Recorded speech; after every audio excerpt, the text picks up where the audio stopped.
Jacobs about the 10 questions you, as a consumer, should ask a financial advisor. And when you hire a financial advisor, you are entering into a long-term relationship. And you need to remember that that person's going to know just about everything about your financial life and potentially a lot more than just your finances if you're working with somebody who is a comprehensive financial planner. But there are some things that you need to think about before you enter into this long-term relationship. You should do maybe a little bit of dating. Part of that can be the process that we've already talked about on this podcast before, the rich process that Russell spent a good amount of time explaining. But make sure that you're really asking the right questions so that when you're entering in this long-term relationship, it will be long-term and you're going to be with somebody that you trust. So, Russell, welcome to the show. Thank you, Matt. Happy to be here. Yeah, I'm really excited about your answers to this because I think this is going to be a nice organization of what you and Carl have both talked about up until this point in this podcast series. And it's interesting the order of these questions, and I didn't put them in any specific order, but the first question that I do want to ask you is about being a fiduciary. So first, if you don't mind defining what a fiduciary is, and then secondly, tell us if Jacobs Coolidge Company is an actual fiduciary. I will certainly do that. Well, the word fiduciary has been around for quite some time, but over the last couple of years, it's gotten a lot of airplay, a lot of traction because it was discussed as being implemented in the 401k world, where if you work on 401k plans with employees, team members, participants, you are a fiduciary. And the word fiduciary is not complicated. It means you have to act in the best interest of the person that you're serving in whatever capacity that happens to be. In our case, it's a financial planning capacity. And, if you're a fiduciary or not depends on the structure of the relationship, because we have the opportunity through our rich planning experience to enter into a fiduciary planning relationship, but we also have the opportunity to work with the client on a transactional basis if they don't want to go through the complexities and depth of the financial planning process. Gotcha. But it simply means that if you're a fiduciary, you are required by the rule or the law to act in the best interest of the person that you're serving. I'm sorry. To me, that just seems utterly ridiculous. Why can you give us an example of not being a fiduciary? Well, there are plenty of examples, I guess, through the years, but a lot of companies, or I should say advisors that work for companies, will try and purvey the product of the company that they're working for, even if they have identified a product that might be more suitable or a better fit. Gotcha. Because there's some advantage to them for doing that. And, there's nothing wrong with selling a quote unquote proprietary product if it's the right one for your client. But to sell it just because you're going to be rewarded in some way that's the most common example. Gotcha. Now, there are many other breaches, the most egregious being someone like Bernie Madoff, who purported to be a financial advisor and was actually stealing the money. Right. That's clear, but it's a lot more nuanced than that. And I think it's pretty straightforward. If people take the time to date, as you stated, and really get to know the person that they may be working with, they will have an intuitive feel if that person is really interested in them and their best interest first. And, the R in the rich planning experience is about relationship. Right. Based on trust, transparency, and always client first. And in effect, that is a fiduciary relationship: trust, transparency, and client first, because it's about how are you paid, kind of exhibiting that what you're doing is in the best interest of the client, and then being there when they need you in a timely manner. Just all the different things that you would think, tend to be clear. Mm-hmm. It's not really that muddy, but it ends up getting muddied and batted around in the press. And, there's always a different camp on either side of an issue, and that's why it gets muddy. But philosophically, we feel like you're either ethical or you're not. Mm-hmm. And acting in the best interest of your client, whether it's a transactional relationship or a fiduciary relationship, really shouldn't be that difficult. You just brought up something that is generally tagged to being a fiduciary, which I think is, again, nuanced or nebulous at best, which the second question is, how do you get paid? Well, when someone enters into a contractual financial planning relationship with us, we charge a flat fee for that. So they pay us a fee for the plan, and then once we deliver that plan, they then sign an agreement stating that we're leaving that fiduciary world, I'm doing air quotes, which you can't see, of financial planning, and then moving into the implementation of that plan. Mm-hmm. And so we elected, when looking at the different ways we could practice, we elected the fee-based model, because there's really what they call fee only, which in most cases, in my opinion, is a misnomer, but fee only, fee-based, and commission only. And so as we began life as a firm, we were commission only because we came up through the insurance side, which we've discussed before. Mm-hmm. But as we became professionally educated, got our professional designation, CFP, et cetera, we decided that we wanted to kind of shift gears and move into the fee-based planning world. At that time, we looked at where we were and knew we didn't want to stay there. And we elected fee-based because most people want to implement the plan recommendations, which have been developed collectively through the planning process with the person that they develop that with. Mm-hmm. They don't want to take that information and have to go find someone else to do that.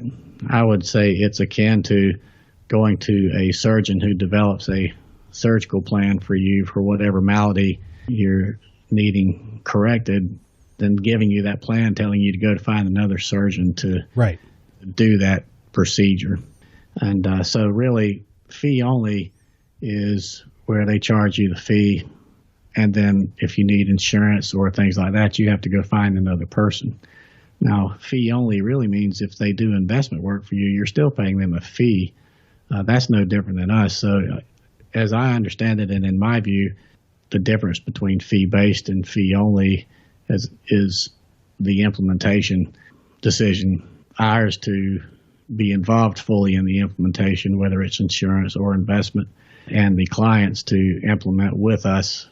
But when that happens, they sign a form called the CFP disclosure form that indicates that they recognize we're moving from the fiduciary fee planning world into the implementation. And if they buy insurance that's needed based on the plan recommendations, or we begin doing their investment work, that we're going to be paid appropriate commissions or asset management fees that are also disclosed and discussed as part of the process. Why is it that our industry gets so beat up over commissions, but you buy a house from a realtor and they can, you're charging anywhere from 4 to 7% of the sale price of the house, technically coming and going, but nobody ever argues with realtors. Nobody ever says that a realtor doesn't have your best interest in mind, when you're selling a house. Can you help me clarify that a little bit? Yes, I think a lot of it is perception. Some well-deserved, some not, because the people in the field, whether they be investment brokers or insurance salespeople, often tend to be very good salespeople and often very overzealous, and they are selling to survive or selling to achieve whatever their own personal goal is. And so I think that when you combine that overzealous selling based on someone being sold versus solving a problem or addressing a need through a planning process, it's quite different. When you add to that all the noise out there, particularly about insurance products and about brokers too, the points just get hammered that you can do it yourself or you don't need these type products when they're basically doing a one-size-fits-all with no analysis. And most of the people, the talking heads, I like to say, who are on the airwaves or in print, aren't advisors. They aren't even held to any standards, so they can say or do whatever, and they won't be there if things work out or if they don't, more importantly. Yeah. So I just think there's a lot of noise out there, and there are a lot of people who don't intend to or want to act as a fiduciary or in the best interest of the person or people that they're serving. We're going to continue along the lines of payment here. The third question is, what are my all-in costs? Well, the all-in cost is really determined by the scope and nature of the relationship. So something very simple is going to have a fairly low cost. I mean, we've actually divided our planning structure into 3 different phases. One for the new or beginning plan, if you will, one for the less complex but more involved person, and then one typically for a business owner or high net worth individual or someone with a lot of complexity. So it's tiered based on the complexity, number of accounts, and the time that would be involved and invested, and factoring in our education and experience, et cetera. But, the fee, the cost of that is really designated to cover our time and our investment in people and resources on our team here, people like Will Schwartz and our team on the planning team, as well as so the client has skin in the game, because as I mentioned, we came from a commission-based background and we could never get people to complete the task of gathering information, because even then we did what was called needs-based selling. So it was kind of precursor to this fee planning that we do. So it wasn't a fiduciary relationship, but we still wanted to do what's best for the client. Sure. And we couldn't get the information. But when people pay you a fee, they pay attention. And in fact, we still sometimes have to chase people for information even after they've paid us a fee, but it's a much less common occurrence because they are invested in the process. Sure. But the fee is really dependent on the scope and scale of work and the complexity. Let's talk about the scope and scale, because that's my next question. What services are included? If you wouldn't mind, refresh us on the rich process and really what your financial planning process is. All right. Well, as I said, the R is for relationship. The I is for inspiring you to take action, because this is not often a subject people want to deal with until it's later in the game. And really, the earlier you start, the better. The C in rich is for composing a plan, and that's really where the key differentiation occurs. So we're composing a financial plan based on your priorities, your timeline, your risk tolerance, and all these things are kind of mined up, through interviews and conversation, the client answering questions.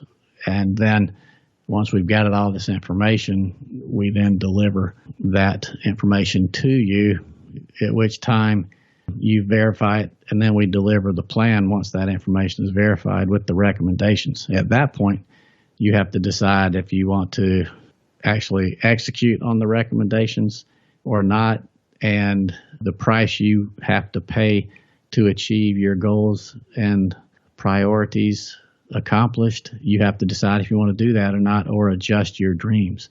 So that process is, of course, covered in the fee, along with access to anyone on our team. And we kind of are here as a resource for you anytime during the next year from the date of the fee relationship till the following year.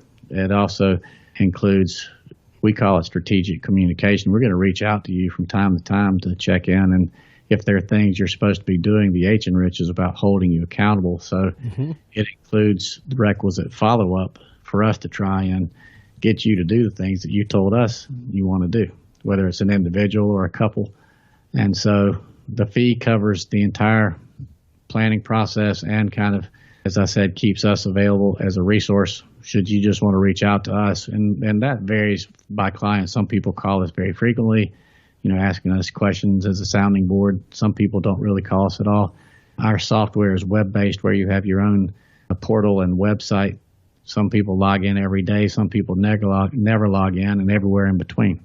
But the fee is all encompassing, and we wanted to do one fee so that people weren't really concerned about, well, Russell's spending extra time on this, my cost is going to go up. And it's a reasonable fee, and it covers the entire planning process from start to finish. And as I said, we're kind of kept available through the remainder of the year. And that's kind of a soft year. It's not like if you called us 13, 14 months in, we're not going to Right. work with you, because for us, it is about developing really rewarding and effective and successful long-term relationships so that we can assist our clients preventing tragedies, or at least preventing their family from suffering any worse in a tragedy. That's more of the risk management side. And then more happy things like, having assets to pay for college or so you can retire and do the things you said you wanted to do when you reach the hopefully golden years. Our mission is to design and implement creative solutions so our clients and their families can live the lives they desire, but that takes work. And that's what the fee covers, is that pre-work, that developmental work, so that you can then execute your plan. Well, you just answered the next question, which was how the relationship works. So I'm just going to continue to move down the list here. Investment philosophy. This seems to be a question I hear a lot of people who aren't working with financial advisors ask financial advisors. So how do you elaborate, or how do you explain your investment philosophy? Well, I think it's pretty straightforward. Conceptually, to use a baseball analogy, everybody would like to hit home runs all the time. But if you hit home runs all the time, if you look at the stats, you strike out a lot typically as well. And no one likes to strike out. So while we like to hit home runs, we don't like to strike out. Well, if you apply that to the investment world, everyone would like to get a 12, 15, 20% rate of return, every year. And I'm sure there's some exalted few out there who may actually do that. But the large portion of the world doesn't, and they just worry about losing their money more than anything, so they can be frozen by that. So philosophically, we tend to use a 7% assumed rate of return in the planning process on assets that have the potential to earn that, and 5% in retirement, and factor in a 3% rate of inflation. And the asset allocation modeling that we do is predicated on your risk tolerance and time horizon. But when we measure performance, our objective is really to be allocated in such a way that you are beating that 7% hurdle rate, if you will, because that's what the success of your plan is based on. So if you don't hit a 21% return when the S&P 500 was up 21% one year, but you do 14 or 10, whatever it happens to be, because you're in kind of a different model, that's fine. And, certainly there will be years when you do well. There'll be certain years when you do less well, but the objective is to have your plan succeed. And if that succeeds based on a 7% model, really all you have to do is beat 7%. Mm-hmm.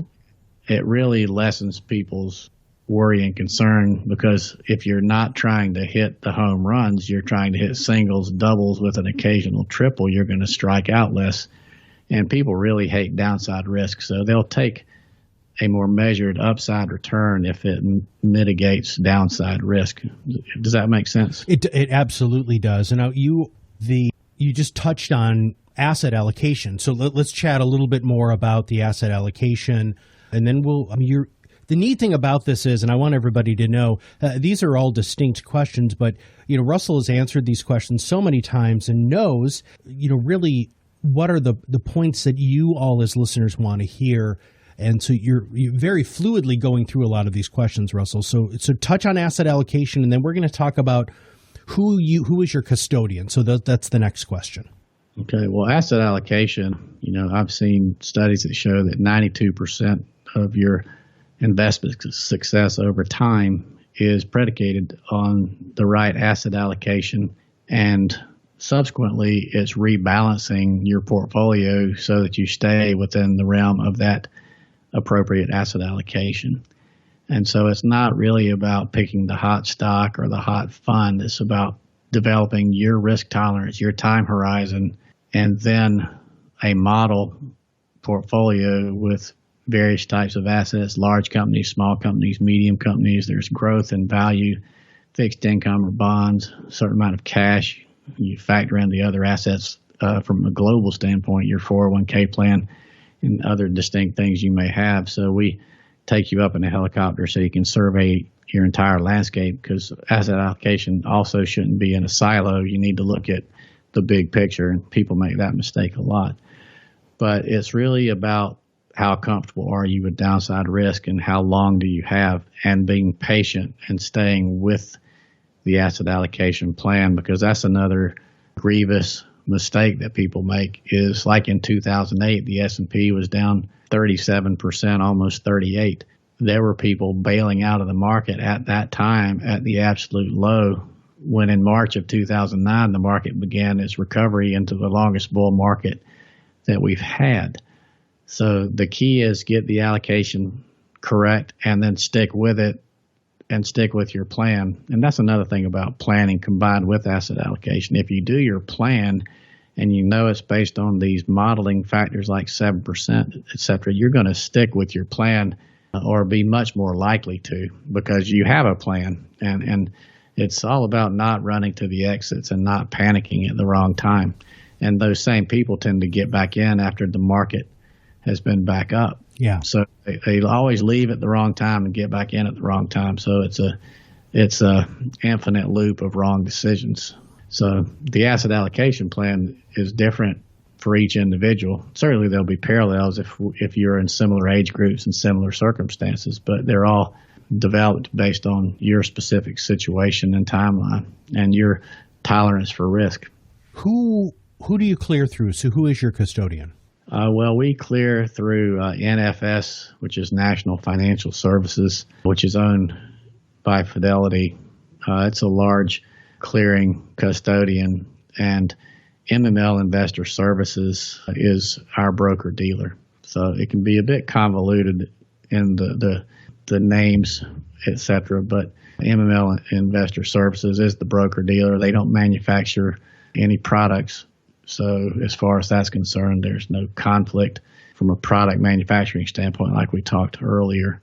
And they're, I believe, the fourth largest broker dealer out there now. So you basically have MML Investor Services, which is the broker dealer of Mass Mutual, and then you have Fidelity, who owns NFS. Both happen to be based in Massachusetts, interestingly enough. Small state with two of the largest financial powerhouses in the world. You talked about the benchmarks, or really what you build plans surrounding. So what investment benchmarks? You had talked about, if the S&P is up X amount, but people are averse to downside risk, then that's not really an appropriate benchmark. When you're sitting down with a client, how do you have that conversation? Well, you basically want an appropriate benchmarking. So like if someone's buying whole life insurance, they shouldn't compare it to the S&P 500. If they're buying bonds or what we call non-correlated assets that don't move in the same direction or perhaps aren't even held for same purposes, you have to have an appropriate benchmark for the asset class. So if you're looking at large cap growth, the S&P might be your benchmark. But if you're looking at small cap, it might be the Russell 2000. Or if it's international, it might be what's called the EFA index, Europe, Asia, and Far East. So it really depends. There's the Wilshire 5000, there's the Russell 3000, there's the Dow, which is 30 companies. There's just a large number of different indexes. And if you're in a asset allocation model, then there's going to be what's called a blended benchmark. So, if you had 20% of your assets in 5 different types of assets, then an underlying benchmark would also be in there at 20%, so that you'd have 5 different benchmarks blended together to measure against your portfolio. Last question, what tax hits do you face, or how do you plan for taxes when it comes to retirement plans and investments? Well, retirement plans, you basically have 2 options. You can do a Roth IRA or 401k where you put in after-tax dollars and it's tax-free on accumulation and upon exit. So when you take the money out at the back end, you don't pay taxes. And then you have the traditional IRA or the traditional 401k, SEP, simple IRA. And those are pre-tax, where Uncle Sam basically assist you in the process now because they give you a tax deduction on the contribution, and the accumulation is tax deferred. But when you take it out, you pay taxes on the back end. So, or you can do both. We like a balanced approach in most everything we do. And By that I mean you might do some in Roth, some in regular, so that no matter what's happening with the tax law at the time of utilization of the assets, you have a bucket that will be taxed favorably. And IRAs, 401ks are taxed as ordinary income. So whatever your federal and state income tax rates are, if you own what we call non-qualified assets, meaning just an investment, something you've invested in after-tax dollars that's not inside one of those shielding instruments, then there are long-term and short-term capital gains and losses. So if you sell something that you've held more than a year, that's considered long-term. Less than a year, that's short-term. Long-term, you have a lower rate of tax called a capital gains tax, and short-term, you pay ordinary income tax. So you have to look at the timing of when you should sell things. And there's a lot of rules and regulations about that, but a lot of advisors don't pay attention to tax management. And particularly it's important with everyone, but the more successful you are, the more important tax management is. It can add 1 to 2% over many years annualized, so 1 to 2% per year to your net rate of return. Because at the end of the day, what you make is important, but what you keep after taxes is more important. Absolutely. All right. Well, Russell, thank you very much for going over these questions with us. And for those of you who didn't write them down, make sure that you go back and listen to this again. Write down these questions so when you are sitting down with a financial advisor, you can ask them. Now, in closing, when you're paying somebody to clarify and to provide you guidance and a plan for your financial life, make sure you're sitting down with somebody who doesn't make it more confusing, who speaks just like Russell did, very clearly, very plainly, in a way that is so understandable that you can nod your head with confidence instead of nod your head because you're really confused about what's going on. If an advisor talks over you using lots of technical jargon and things like that, then they might not be the right person for you unless you know that technical jargon. This is a long-term relationship. Most financial advisors, just like Jacobs Coolidge Company, are looking for clients that are going to be with them for the rest of their lives.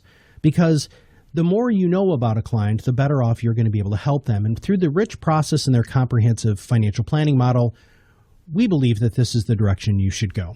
So if you are not already a client of Russell and Carl and Jacobs Coolidge Company, please give them a call today. And if you are a client, make sure that you share this with your friends and family, people who could really use their help. So Russell, thank you for your thought leadership today. Thank you, man. I appreciate your time. If you have not subscribed to the podcast, make sure you click that subscribe now button below. That way, when Russell or Carl come out with a new podcast, it'll show up directly on your listening device. For everybody at Jacobs Coolidge Company, this is Matt Hallern, and we'll see you on the other side of the mic very soon. The content is developed from sources believed to be providing accurate information. The information in this material is not intended as tax or legal advice. Please consult legal or tax professionals for specific information regarding your individual situation. The opinions expressed and material provided are for general information and should not be considered a solicitation for the purchase or sale of any security. Russell C. Jacobs III, Carl B. Coolidge, James Jacobs, and William Schwartz are registered representatives of and offer securities, investment advisory, and financial planning services through MML Investor Services, LLC, member SIPC, Supervisory Office, Jacksonville, Florida. Jacobs Coolidge Company, LLC is not a subsidiary or affiliate of MML Investor Services, LLC, or its affiliated companies.